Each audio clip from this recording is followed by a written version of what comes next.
Hello, my name is Robert Smith and I'm with New River Community College, and today we are looking at some complex ions in equilibria.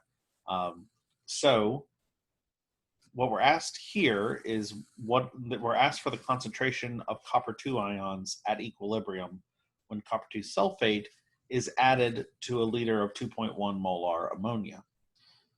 So the thing to recognize is that we have to consider that this is not just copper-2 sulfate dissociating in ammonia.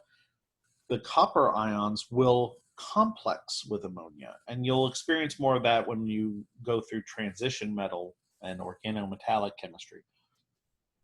But the chemical equation for this process is Cu2 plus 4 ammonias. So each copper ion will complex with 4 ammonias to yield this somewhat odd-looking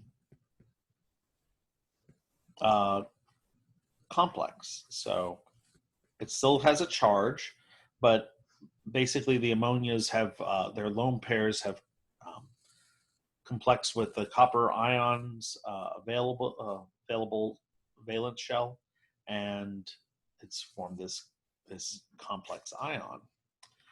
And so we have to account for that when we're looking at free copper ions in the system.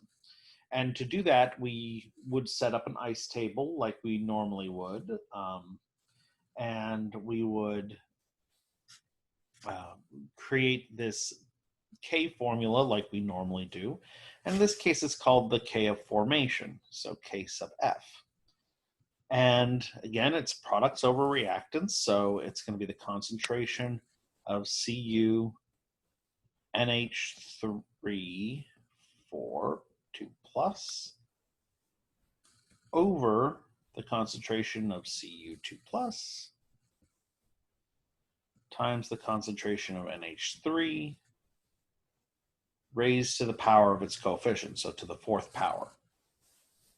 So now we have to figure out what is the concentration of each of these species. What we do know is we know what Kf is, and that's directly from your book. We know that the formation constant for this ionic species is 5.0 times 10 to the 13th power.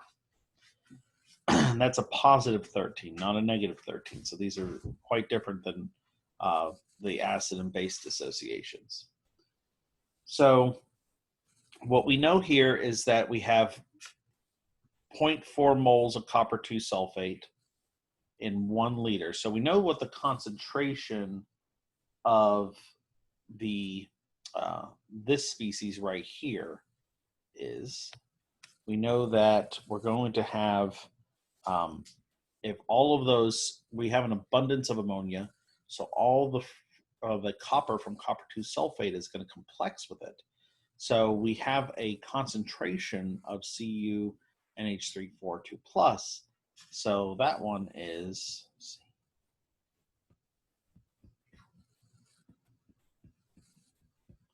that one is given as 0.40 molar. Okay. And similarly, we can kind of get a sense of how many ammonia units we have. So for every 1 copper, we have 4 ammonias. So the number of copper, ammonia used in this process, or the concentration of ammonia used in this process, is going to be 4 times the concentration on copper, C in this complex anion, so this complex cation rather.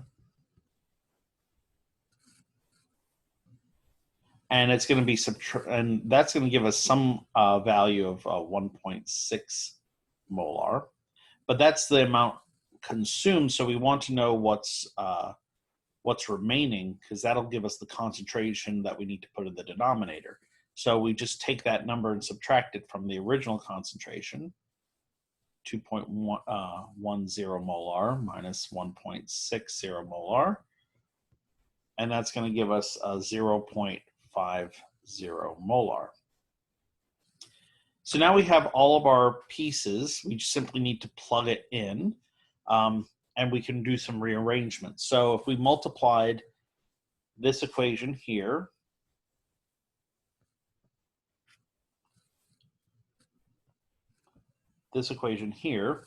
by